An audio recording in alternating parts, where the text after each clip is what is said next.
Okay there, wellness entrepreneurs. Welcome back. Today I have on special guest Joel Oliver, and he is going to bring a wealth of information about podcasting and more. So, Joel, welcome. Thank you, Allison. It's great to be here on your show after you provided some great info on our podcast. So it's always nice to be able to do both. Yeah, exactly. So, we'll have to link up that episode in the show notes for sure. Since we're talking about it, what's the title of your podcast so they can go give you a follow and a listen? Ours is called Profits Through Podcasting. Okay. And that is my next question. Why don't you tell everyone a little bit about what you're doing? Sure. So ultimately, what we do, I have a business called East Coast Studio. We help health and wellness entrepreneurs create podcasts. So whether that's a launch or the ongoing work, like the editing, the notes, all the things that go into actually creating a podcast, we help with that, the technical side, allowing health and wellness entrepreneurs to focus on what they want to be doing, which is typically making content, and really what they should be doing. You know, we've got businesses to run, things to do. Should it be DIYing, spending 10 hours a week on your podcast? And to make it last long term, you want to have some sustainable systems in place. So that's what we aim to do, help them with that and make sure at the same time that what they're putting out is of great quality and helps them build trust and authority in their space. I love that. Yeah, that leads to a great question when you mention these systems. So, if someone were considering starting a podcast, we could start with the system of maybe some flags or notes to consider when starting, and then we can move into maybe foundational systems that are helpful for new podcasters to give them a good foundation. Sure thing. Yeah. So there are definitely some important considerations before starting. We want to know why, because ultimately what we focus on helping people, like guiding them along this path, is we're using podcasting as a marketing tool. So if you have, say, a health coaching business or something of that nature, you're probably thinking, how do I generate more sales and leads? And maybe podcasting can play a role in that. So that's what we're often talking about. But when we look at podcasting, there are a variety of benefits. That's not your main goal to just generate leads through it. But before starting, we want to think about, first of all, those goals. Like, why do you want to start? Is it for fame, for example? You know, that's one where I would say, okay, let's relax here. You're not going to get famous overnight. That's not a good motivation to have behind starting. So why are you trying to do it? If it is to generate leads and revenue, that's totally fine. We're not talking getting rich overnight or anything. We're just talking about using it as a marketing tool. That's great. Some other reasons could be networking, because podcasting is a great way to make connections, inviting people on your show, maybe appearing on other people's shows as well. That's a great one. Perhaps you want to get into public speaking and you're looking to build your confidence in your speaking skills. All those sorts of things are great benefits to podcasting. It's just important to think about that first to make sure that you have the right motivation that's going to carry you over the long term, because that really is an important step in consideration in podcasting, which leads me to the next one, is that commitment. So podcasting is a slow burn. Unless you have an existing big audience, it's going to take time to build, just like anything, just like a business, just like a YouTube channel. If you think you're going to get into it and within a month have, 1,000 downloads a month and be getting all kinds of results from it, it's typically not the reality. So anyone considering getting into it's got to be prepared that I'm going to do this. I'm going to do an episode a week for at least the next year. And I'm not even really going to care about the stats. I'm not going to be dissuaded or having my motivation tank because I'm not getting all the numbers that I wanted. It's just not going to happen that fast. So you've got to know up front, I'm doing this no matter what. I've got this confidence and I'm committed. And the other thing that I like to say is an important consideration before starting as well is a budget. And that doesn't necessarily mean only money, because you can DIY a podcast if you want.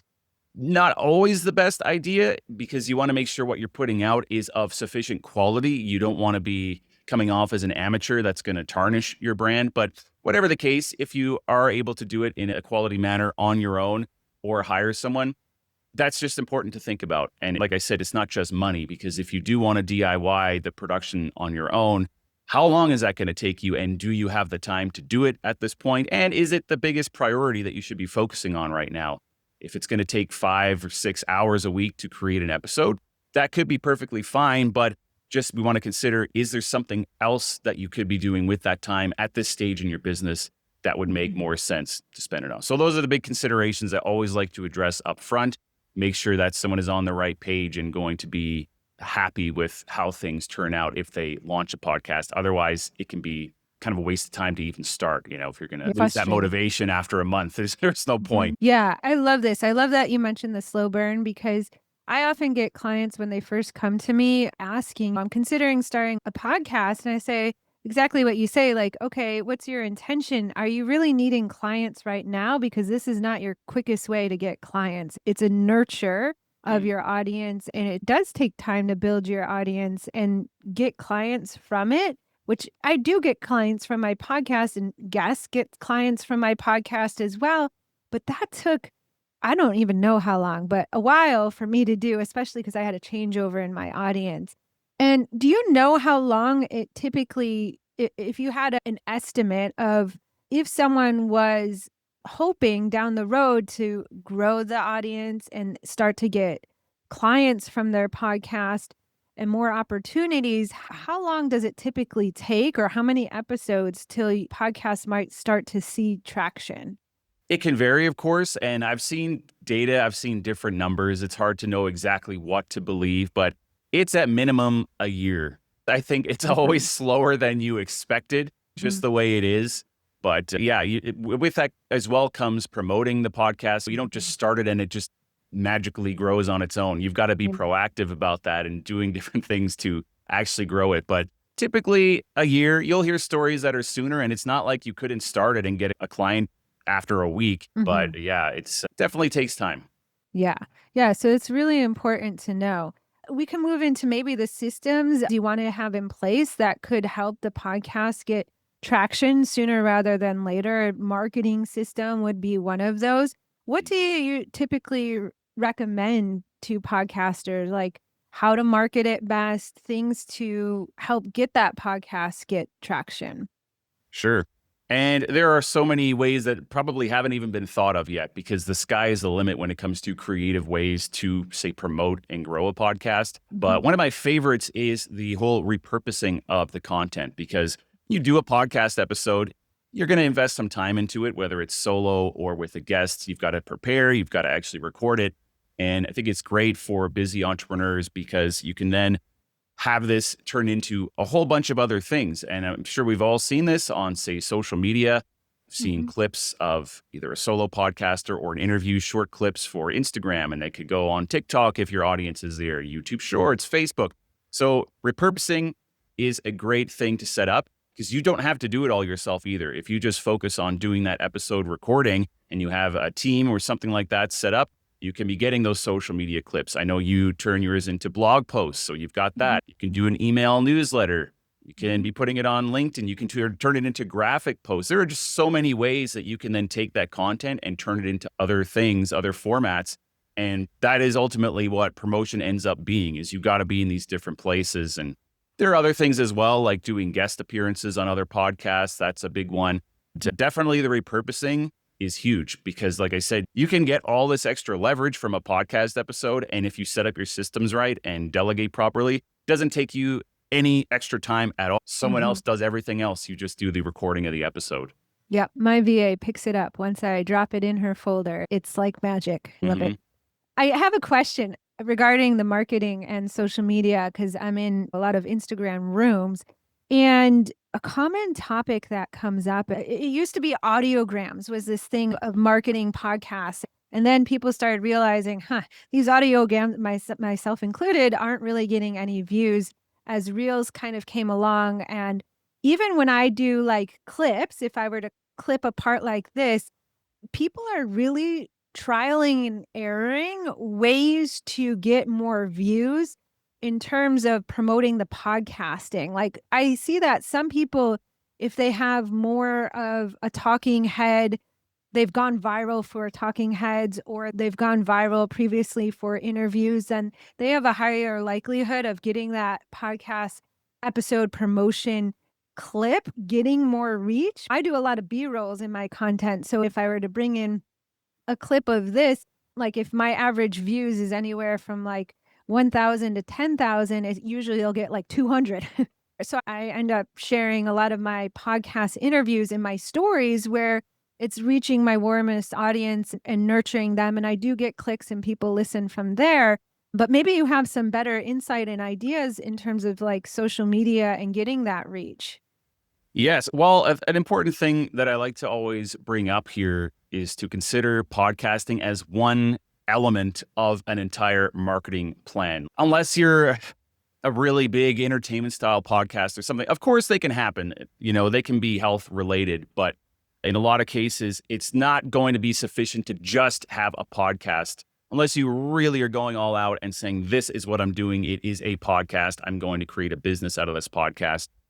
It's typically one element of your marketing. So, yeah, we're not going to be able to just build an entire thing based off that only. If you truly want to grow on Instagram, you are going to have to be looking at what's working these days and testing different styles of content. And, that evolves over time, whether it's graphics or those looping 7-second videos with a caption on it, all that kind of stuff.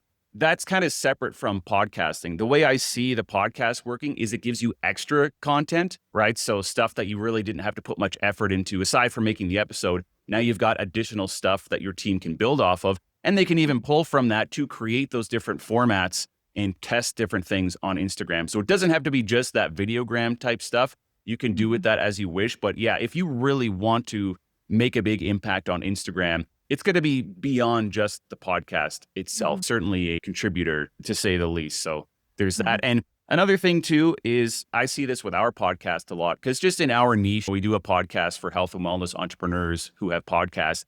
That's not going to be a giant audience. People are not really going to be like desperate to see that on Instagram. They might want to work with us, but one of the big reasons that we put an Instagram up at all and put content there is for trust. So people just want to come and see our Instagram maybe before they work with us. This is very common. Just to see, are they active? What are they posting? Does this guy know what he's talking about? So I'm not looking to go viral with my videogram clips. I just want to have some up-to-date content there. So when people drop by, they can get an idea of who we are. Helps build that trust. I don't expect them to go viral. They don't, but that's not what I'm looking for out of it. And I'm getting out of it what I do need to. So that's another consideration as well. Okay, so you're looking for intention of why you're going to be sharing the clip. What's your intention behind it on Instagram? But is you haven't found it with your clients or your experience, like a typical type of format that does well when sharing podcast episodes to get more listens from Instagram specifically? I've seen so much. I've seen people do this B-roll and all this fancy stuff and fancy flash editing and music, and maybe that does work in some way. But I've also seen data suggest that that doesn't work and just the simple clips work. So social media is a big mystery. It's something I don't fully understand, and I've seen contradictory evidence. So I don't always know, but yeah, I definitely think that just putting those simple videograms up is not your whole strategy, to say the least. You really want to build social media, you've got to think about that separately and go down that road of what is actually working, intentionally create content for this purpose to grow my Instagram, if that's part of your strategy. Yeah, it's a conversation because I'm in some Instagram masterminds that's always had is like through entrepreneurs is, oh, I have a podcast, I have an audience on Instagram, but whenever I try to promote my podcast, it always flops. So maybe sometimes someone will figure that system out and then we will all follow suit, I'm sure, at some point. If I could add one quick thing there Sure. too, is it doesn't necessarily matter. Of course, if we have a podcast, we want people to listen. But if they're in your ecosystem at all, that's cool with me. If I post a videogram on there and someone sees that because they follow me on Instagram, but they don't want to subscribe to the podcast, totally fine. As long as you're kind of watching, you know my brand, you're seeing some content, and ultimately, if we could do business together one day, you know who I am. That's all I want, whether it's an Sure. email subscriber, Instagram, YouTube. Not a big deal. When we're using the podcast in this manner, that's okay. If you're trying to grow, if you're trying to say sell ads on a podcast, well, then you want a podcast audience. But if that's Yeah. not your ultimate goal or the way you're doing things, long as someone's watching something that I made, I'm fine with it. I Doesn't love matter. that perspective. Yeah, wonderful. That's perfect. I love that. All right. We're using the podcast to nurture our audience. Eventually, we do want to get more leads and or revenue. Maybe we need to intentionalize there. Give us some considerations to consider when in regards to leads and revenue from a podcast? Sure. The way I like to look at this, I call it our 4 health podcast success pillars, is there's 4 things that ultimately we want to have in place if this is going to actually work. And you're going to have this podcast where people can find it and convert into revenue for you, Mhm. essentially. So the first one is content. You've got to actually be delivering good quality content that is valuable to your audience. And then with that comes understanding the struggles of your ideal client and then tailoring it to them. Not just be throwing out episodes because maybe it interests you or you could find a big name guest to get on. It's got to be really focused on your ideal client. And to know who that is, but you've got to know who your ideal client is. So if you haven't considered that and you're doing podcasting at all, you really need to visit that and figure out, like, who am I trying to talk to here? What is my business and my services for? And focus in on them.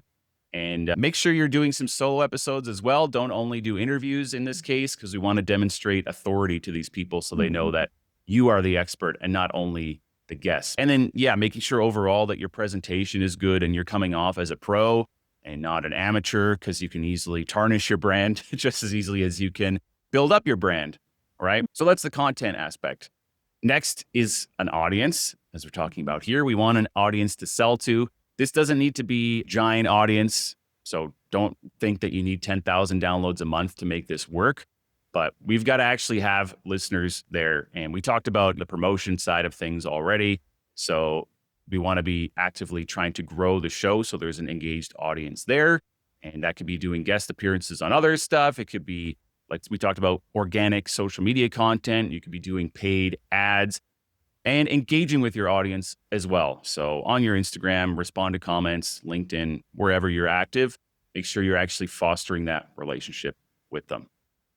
The third one is a really important one. It has to do with the offer. So first of all, we've got to have a solid business, a funnel, and a high ticket offer in place. And I see this more than I would like to, where people come to me and they're excited about podcasting. They want to use it to market. They're trying to convert people into leads. But when I look at the business, there's a lot of problems.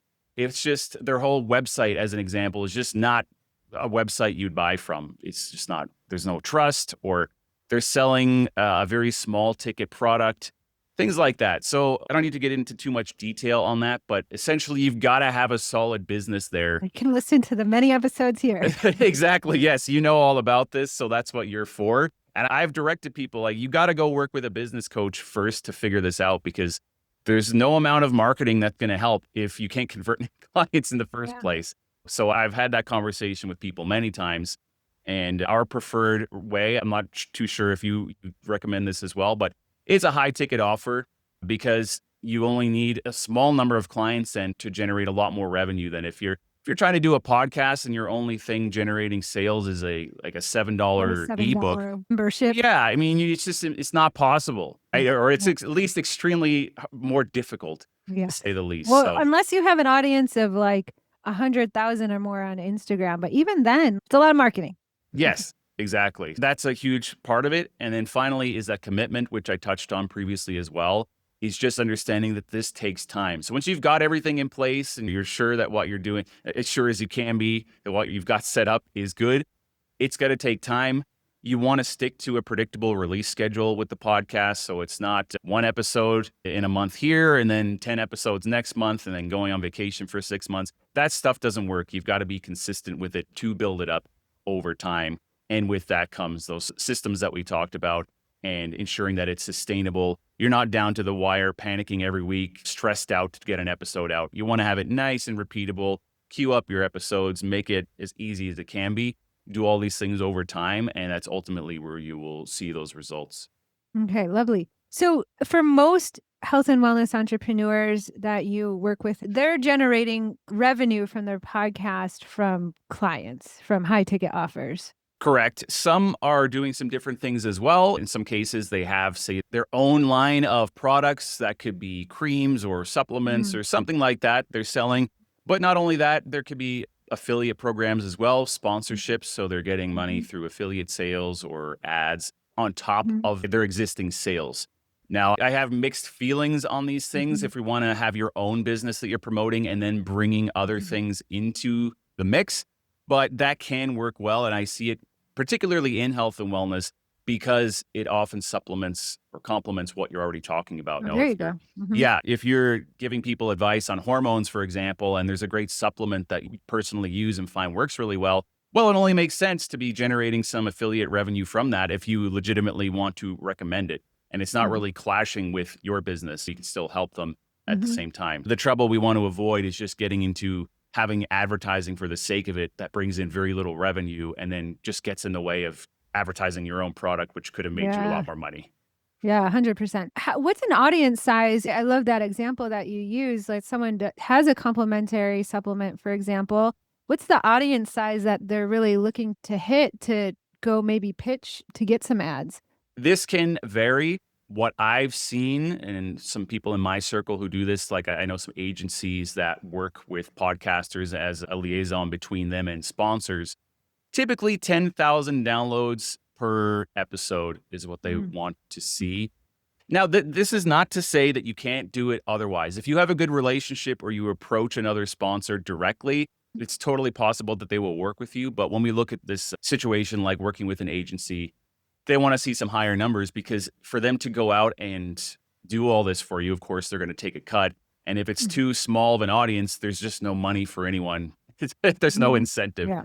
Yeah. So that can be a way to do it once you get to that level. But Mm, certainly, if you're at a smaller level, you can find a different solution. You can do it yourself. And affiliate programs, especially, oftentimes, if you're reputable, you can get in their program and they don't have minimums. Some will, but some mm, won't. And that means you're kind of taking the risk. I'll call it a risk. It's not really risky, but you're just using your airtime to promote something that, if you make no sales, you won't get any money back. But if you do make sales, you'll get a cut. But yeah, if we really want to start getting to that bigger stuff, that number, that 10,000 number is what we want to think about. yeah. And I think that's important to be aware of because some people come into podcasting from the beginning thinking that's the goal. And then they quickly realize, oh, that's a long-term goal. Unless they, again, like you're saying, come in with a big audience somewhere else and then that transfers to the platform. Something you mentioned caught my attention because there's a lot of health and wellness practitioners that struggle with perfectionism, imposter syndrome, and something you said might hold them back from actually starting a podcast because they don't want to tarnish their reputation. So they can feel good about going forward, presenting professionally, and also not having to be perfect.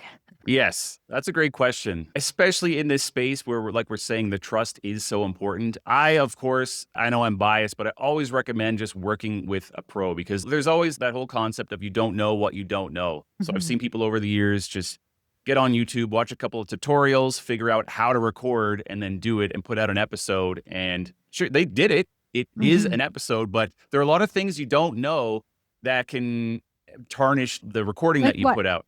Tell me what. Just like imbalanced audio levels, bad Mm, audio quality, editing mhm, that you think sounded good but actually sounds bad, those sorts of things. So you think it's fine. Like, we don't have to be experts in this to turn on a YouTube video and think that's really well produced versus mhm, that's not really good at all. Something is really wrong with this situation or this person doesn't seem professional. So you mhm, don't need to know all these things just for people to be able to sense something is not right with this person. So the good thing that is that these days it's really easy to create quality content, and a decent microphone doesn't cost that much. Most mhm, laptops have decent cameras in them, so it's not that hard. mhm, I still like the idea of working with a pro just to make sure that you're on the right track. So we want mhm, a minimum level. That's really what I often talk about is this minimum level of quality. So it's not embarrassing yourself and it mhm, doesn't have to be a $10,000 studio. mhm, Just, it's acceptable. And then beyond that, so if you're going to do it yourself, just make sure that you're really taking time to ensure it looks and sounds great. And working with someone can help you just save the time as well and not have to learn a bunch of stuff you don't want to. But that aside, then we want to talk about the actual perfectionism and the content. There's an important consideration in this space that you want to know, especially if you're some kind of accredited professional. You want to know what you're allowed to say versus not allowed to say. You don't want to get into any trouble with the type of content you're creating. But don't worry too much about the perfectionism side because, yeah, you cannot make it perfect. There's going mhm, to be a learning curve. There's going to be, no matter how much you prepare and think you're doing a great job on your first episode, when you look back 50 episodes later, you're going to say, wow, it wasn't that good. And it's just the way it is. It's just the way things have to be. And that's part of the great thing about podcasting or like anything you got to build. You're not going to have an audience of 10,000 on your first one. So take that time to just learn and adjust. You might adjust your audience over time, your niche, what you like to talk about. You're going to be learning along the way, no matter how much you prepare. So don't let that idea of perfectionism hold you back. Just get going, but do the best that you can up front and be open to that idea that I'm going to evolve and improve this over time. If you Mhm. do have an existing big audience and the stakes are higher, well, then it's even more crucial that you get some advice and work with a professional team. But if that's not in the cards, just do what you can, but don't let that perfectionism keep you from doing it. You're just going to wish later that you had started sooner. Yeah, 100%. I mean, I might have done all those things wrong. I That's started okay. You out learned. like my audio was terrible. I just did my microphone similar to what you have on and no editing at all. But I got it out there and I grew my voice over time. And I started off with a very bare bones agency to help me. And I'm still pretty minimalist in the podcast. And eventually I keep growing with like levels of production in the podcast year after year. And that's working okay because I don't have a massive audience. As long as I'm getting, in my mind, the solutions that can help with the particular pain points of my audience and they're able to hear me clearly and the audio is good enough, that's what I'm going for. And then I layer in repurposing as well over time too. So it is just starting somewhere because I see practitioners sometimes they have a grand idea to launch a podcast and they spend a lot of money and time on production, like branded materials, big production team, $1,000 or more a month, getting like 10 episodes done before they even get it out. Like you do have to do some, right? But like a large amount of episodes done before they like release it. And it takes months and months, half a year to get it done and actually launched. And then they only stick with it for like 3 months later. And that's just Yes. heartbreaking to me. You Absolutely, know? yes. I've seen that. I know. And one thing I'll point out as well is some of the podcasts, just from my experience working with people, I have some podcasts with the biggest audiences of my clients who are certainly not the best sounding or best produced ones that I work with. And this doesn't rest squarely on my shoulders, just to make it clear as to why that happens. But I have some really well polished podcasts as well that don't have as big of audiences. So it doesn't only come down to that. And just like you were saying, as long as it's clear and it gets out there, that's really the key. And that's why I touched on that minimum level of quality thing. By far, a higher production value does not necessarily equal a bigger audience. We just want to have it that minimum level that it's clear, it's not annoying or harsh to listen to. Aside from that, you can have a giant audience and it doesn't have to cost a lot. Really, ultimately, what I think is most important is as an entrepreneur that you're not spending time on things you shouldn't be, and that what does go out is of that minimum quality. So that's what we aim to do here. But we don't even do that kind of work where you spend 10 grand and you get all this really flashy stuff. It's just, I don't really believe that that's the key to success in the people that we're working for. Hmm. Very good. Love it. Okay, so we've maybe went over some of these already, but let's highlight the most common mistakes that podcasters make. Yes. Well, one of them would be that poor audio quality. Like I mentioned, like just not investing in any microphone at all, recording in just a bad environment. I'm sure we've all heard this. It's just not pleasant to listen to. If there's a lot of echo, it's not clear. Even if you don't consciously realize as a listener, you just, yeah, something's not right here. So having clear audio is a big one. And I've seen that be a mistake over time. Inconsistent publishing, that's something I touched on already as well, is just coming and going with the podcast whenever they feel like it. It's not going to grow the audience. If you want to just do that and that's part of your goal is to say, like I mentioned, networking, you just want to connect with a guest here and there, no problem. But if you want to generate leads and revenue and really build an audience, you've got to be consistent with the publishing. Another mistake would be not promoting at all, which we also touched on the importance of actually proactively going out there and trying to grow the show. Just doing the podcast on its own doesn't cut it anymore. And one that's maybe less obvious is if you do interviews with guests, follow up with the guests. I see a lot of people that don't do that. And that's a huge potential avenue for growth. Because if you Mm. want to access that guest audience and get them to promote your show to their audience, be it through social media or email or any other way, they're not necessarily going to remember to check back and see when their episode went live. Or if they're doing a lot of interviews, they certainly wouldn't. So follow up with an email when that episode is going out or has gone out and say, hey, your episode is out. Here's how you promote it. Here's how you listen to it. Give them pre-made posts if you want. Give them the video clips or the images or text that can just copy and paste. Make it super easy on them to promote your show and increase that leverage you get by having them on. Yeah, those are some big mistakes that I see, and of course, how to resolve them. Yeah, I love that. Okay, one last topic I want to talk about because I know a little bit about your story because you mentioned it to me, but not everyone might know your story and how you came across or how your team developed for your business, which I think is important to mention in terms of staying consistent because maybe you don't have a team, but I know yourself, you went through your own health journey and your team helped you. It sounded like your team helped you through that. So maybe you can speak to if someone has a lot on their plate, how they might leverage support or systems that they can use. They feel short on time. Maybe it is a health diagnosis. Maybe they're caring for parents or kids or for whatever reason, so they can stay consistent. Yes. Well, this would apply to, I think, all entrepreneurs. That you don't have to have a health story like mine, which was a heart surgery where I was faced with, I had built a business around myself. Any business coach will tell you, I'm sure you know this well, is it's not that healthy or not that ideal when it's all you. It doesn't scale very well. It can be stressful. So learning to delegate is an important thing. So that is a whole journey in itself. That's a whole other Just conversation. learning how to delegate, letting go of the perfectionism was a big one for me, is this attitude that I have to do it. Just forget it. I'll do it myself. And so the best way I would sum this up, or the way I've seen it come across with my clients, is that type of thing where they feel they have to do it themselves or it won't be done to the level that they need it done to. And what I say is, listen, if we could save you 10 hours a week, for example, and instead of the podcast being at 100% in your eyes, it's at 98%. And ultimately, whatever we lose there really has no bearing on your results at the end of the day, but you save all this time. Could you be okay with that? And so letting go of that idea that I've got to do this myself for it to be perfect is a big step, because Mhm. that's not even true. And I've seen that as I slowly release the grip on the business and I have to do it to be perfect. No, actually, there's a lot of people out there in the world that are very competent and qualified, and you can bring them on your team, show them how things are done. And oftentimes they know better than you.